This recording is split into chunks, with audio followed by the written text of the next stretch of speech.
The officer's hand is raised. The crowd is watching. In the frozen silence of a Korean winter, the most feared man in the province looks into the eyes of a preacher who is not afraid, and something inside the officer begins to break. What happens next will not be recorded in any military log. It will not appear in any government archive. But it will be carried, mouth to mouth, village to village, across the shattered spine of a peninsula that has already seen too much. The story of the night power bowed its knee to something it could not name, could not control, and could not destroy. There is a particular quality to the silence of Korea in winter. It is not the silence of absence. It is the silence of a land holding its breath, as though the hills themselves are listening for something. Some word, some sound, some sign that the long suffering is not the end of the story. In the early 1950s, that silence was pressed down beneath the weight of a war that had turned the peninsula into a wound. Cities that had stood for centuries were rubble. Roads that had carried generations of farmers and scholars and merchants were craters.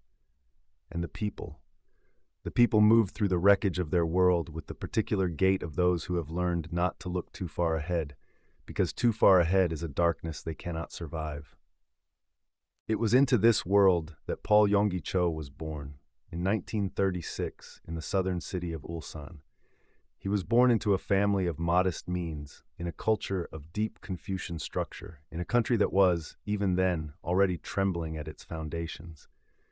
His childhood was not easy. Nothing about the world into which he arrived was designed to cultivate ease. The Japanese occupation had been grinding on for decades, and the particular humiliation of that occupation, the erasure of language, the suppression of identity, the daily experience of being made to feel like a subject rather than a person, had left marks on the Korean soul that no peace treaty would simply erase. He was a young man who wanted, more than anything, to become a doctor. This was not an unusual ambition. In a society that had been stripped of so much, education was one of the few ladders that still reached upward. He was intelligent, he was determined.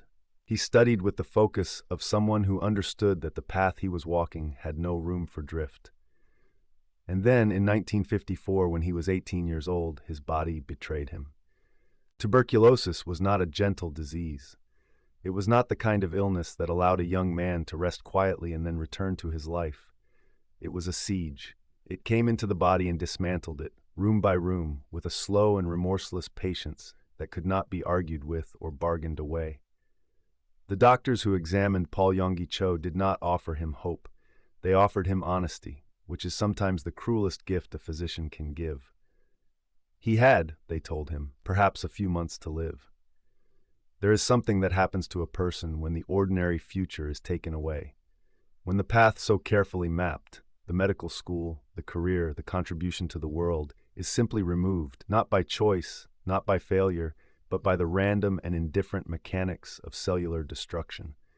What happens is not, in most cases, resignation. What happens in the people who carry something essential inside them is a kind of violent rearrangement of priority. The things that seemed important become small. The things that seemed small become enormous. And in that rearrangement, sometimes a door opens that was never visible before. For Paul Yonggi Cho, that door was opened by a young American missionary and a Bible. The missionary, a woman of faith who moved through the devastated landscape of post-war Korea with a conviction that must have seemed either heroic or delusional, placed a Bible in the hands of a dying young man and told him that there was a God who had not forgotten Korea, had not forgotten him, and had not finished with either. He read it, not with the detached curiosity of a scholar. He read it the way a drowning man reaches for a rope, with his entire body, with everything he had left. What followed was, by any clinical measure, not supposed to happen. The tuberculosis that had been consuming him began, slowly and then with increasing speed, to retreat.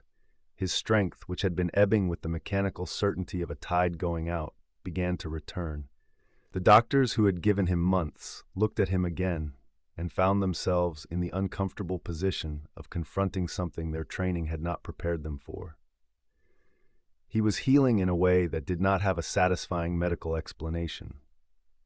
He came out of that illness a different man, not merely a recovered man, not simply a grateful man, a different man, reorganized at the level of his deepest convictions, now carrying inside him a certainty forged in the furnace of his own near death, that the God of that Bible was real, was present, and was interested in the specific and granular details of individual human lives, including the life of a skinny young man from Ulsan who had been written off by his own body. He began to preach. He had no formal training in theology. He had no church building, no organization behind him, no denomination to give him credibility, no history of religious leadership in his family. What he had was the experience of having been dying and then not dying, and the unshakable conviction that this experience meant something and pointed somewhere. He preached in the streets, in the markets, in the bombed-out spaces between rubble where buildings no longer had roofs. He preached to people who were hungry, who were grieving, who had lost children and parents and spouses and entire futures in the violence that had swept through their world. He preached because he had nothing else to give them, and because what he was giving them felt to him more essential than anything else he could have offered. The North had sent its people south, not all of them in uniform, some in the plain clothes of local civilians, walking among the population with lists and mandates and the particular authority of those who carry the state's power in their pocket. The border between the two Koreas was not, in those years, the fixed and heavily fortified line it would later become. It was a contested seam, a place where two visions of what Korea should be were pressing against each other with the force of tectonic plates. And in that pressure zone, the people caught between lived with the constant awareness that the wrong word, the wrong association, the wrong religious affiliation could bring consequences that were not abstract. Religion, in the calculus of the communist administration, pushing its influence into the uncertain zones of the conflict's aftermath, was not a neutral thing. It was an instrument of the old order, a mechanism by which the powerful kept the powerless docile, a superstition dressed in robes and given divine authority to serve earthly exploiters. A young man standing on a corner preaching to crowds was not a harmless eccentric in this framework. He was a problem. He was an influence moving in the wrong direction. The officer who was sent to deal with Paul Yonggi Cho was not a crude man. This is important to understand. He was not a thug with a uniform and an appetite for cruelty.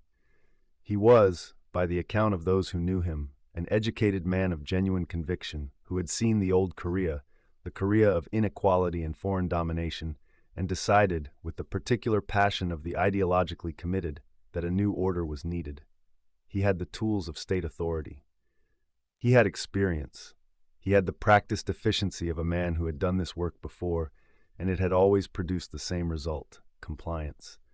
The arrest, when it came, was conducted with the procedural efficiency that characterized official action in that era.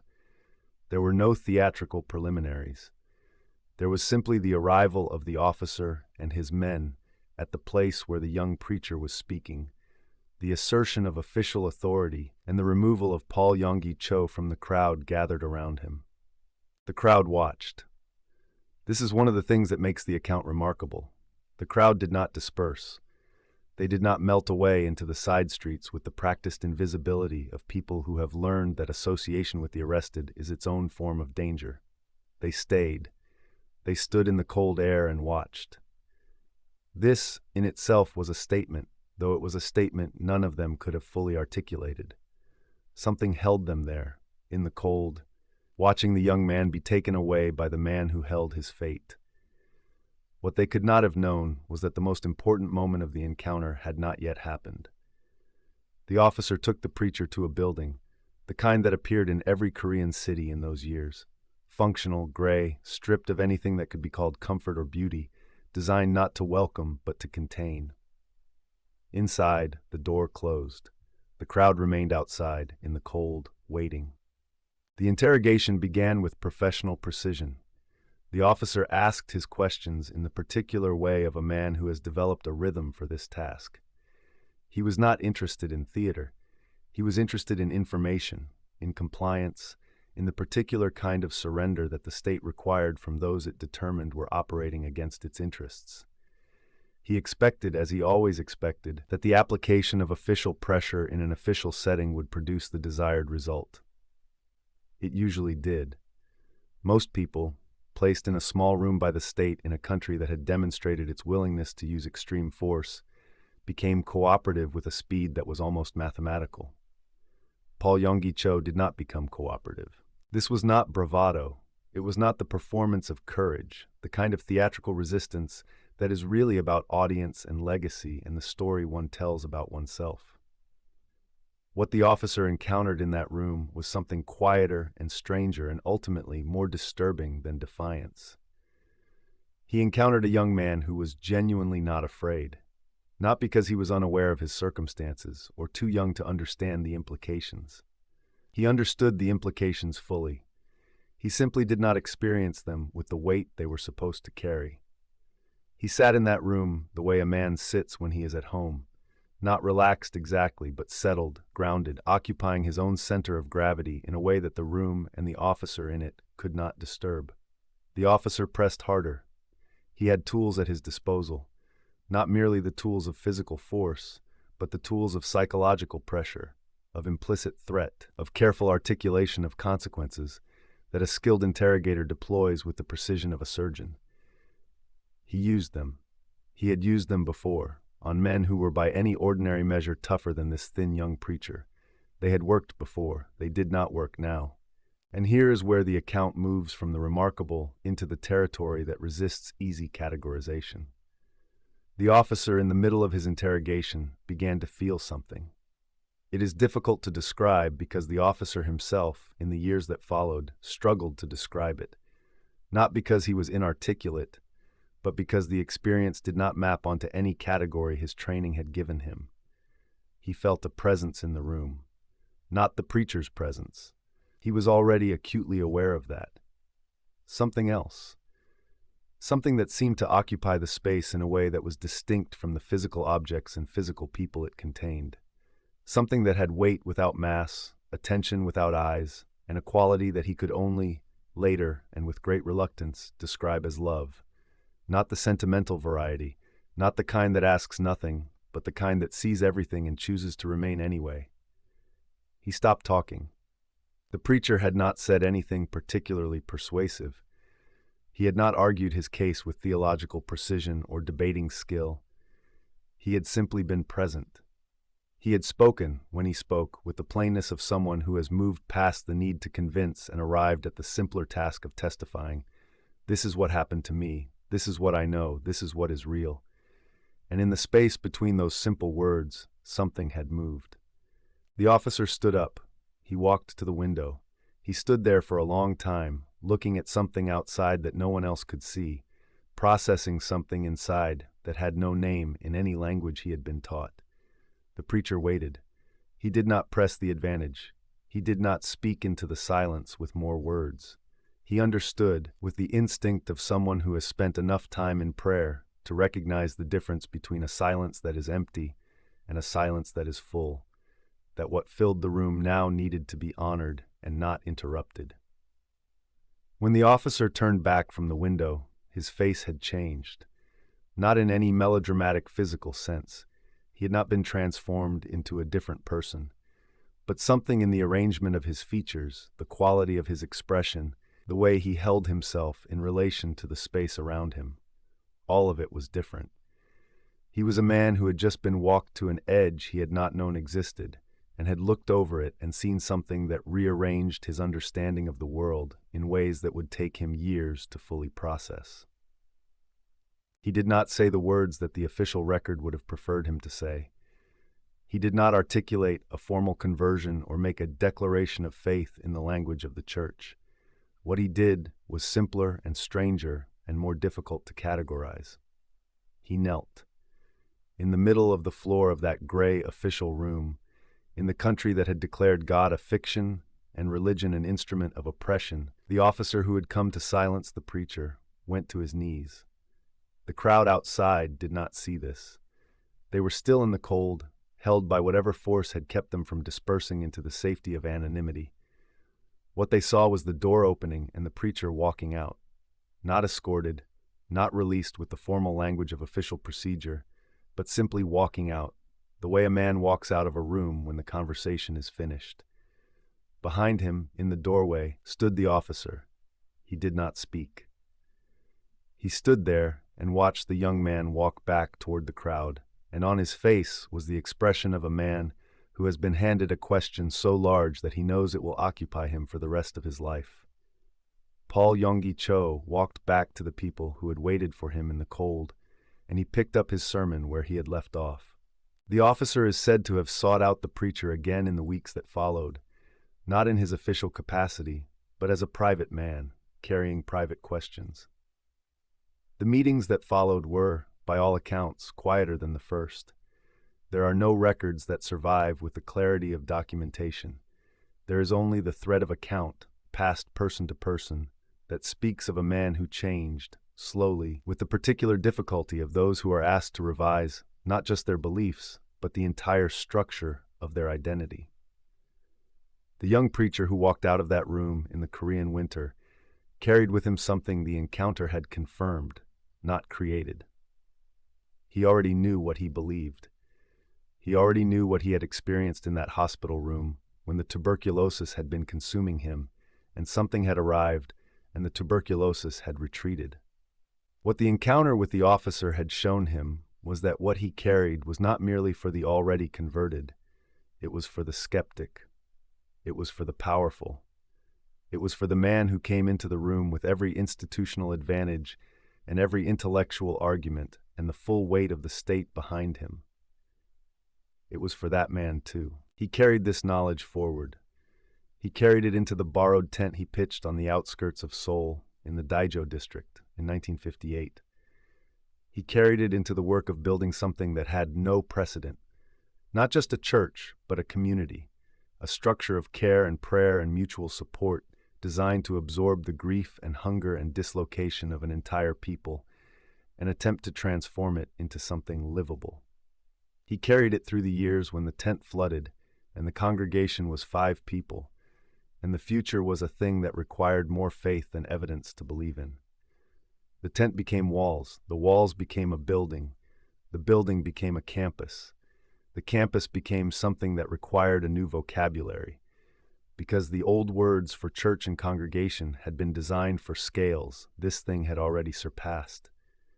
By the 1970s, the Yoido Full Gospel Church, which Paul Yonggi Cho, who had taken the name David, had founded on principles forged in that hospital room and confirmed in that interrogation room, was one of the largest congregations in the world. By the 1980s, it was the largest. By the end of the 20th century, it held more than 800,000 members.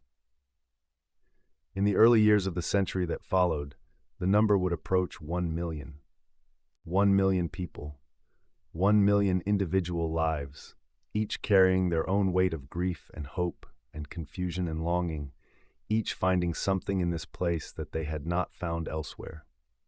The cell group structure that David Yonggi Cho developed, studied and replicated by churches on every continent in languages he had never spoken, in cultures he had never visited, was built on a premise both simple and radical, that the person sitting next to you in a crowd of thousands has a name and a specific burden, and that the work of the church is not to address that burden from a distant podium, but to sit with it, to know it, to carry a part of it. This was not a theology of abstraction. It was a theology of the specific, born in the specific experience of a man who had been dying and been known by name in that dying, and who carried that knowing forward into every structure he built. He preached healing.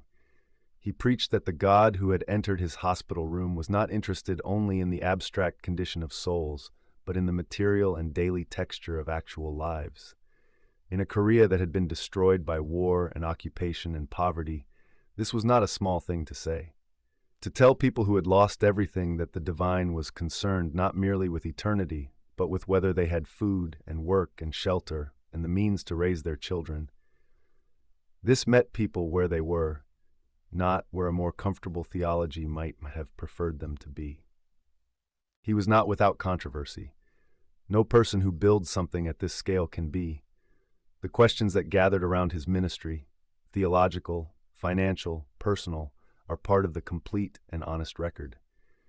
The man who walked out of the interrogation room was still a man, with all the complexity and limitation that this implies. The story of a life is never a story of perfection. It is a story of what a person carried, what they built with it, what it cost them, and what it gave. But the thread that runs through everything, from the hospital room in 1954 to the interrogation room in the early years of the war, to the borrowed tent in Daijo, to the vast campus on Yoido Island visible from the air like a small city unto itself, that thread is identical. It is the thread of a conviction so deep that it could not be moved by death, could not be intimidated by state power, could not be argued away by the most sophisticated tools of ideological pressure. It is the thread of a man who had been to the place where there is nothing left to hold on to and had found something holding him, and who spent the rest of his life pointing at that something with everything he had. The officer who knelt on the floor of his interrogation room, whatever became of him in the years that followed, whatever path he walked out of that encounter and into the rest of his existence, was not, in the moment of his kneeling, surrendering to a man. He was surrendering to something the man was pointing at. And in that distinction lives the whole of the story. David Yonggi Cho never claimed to be the source of what people encountered when they encountered it through him. He was the tent. He was the finger indicating the moon. He was the borrowed canvas stretched over poles in the mud of a ruined city, giving temporary shelter to something that was larger than any structure he could build and older than any war he had survived.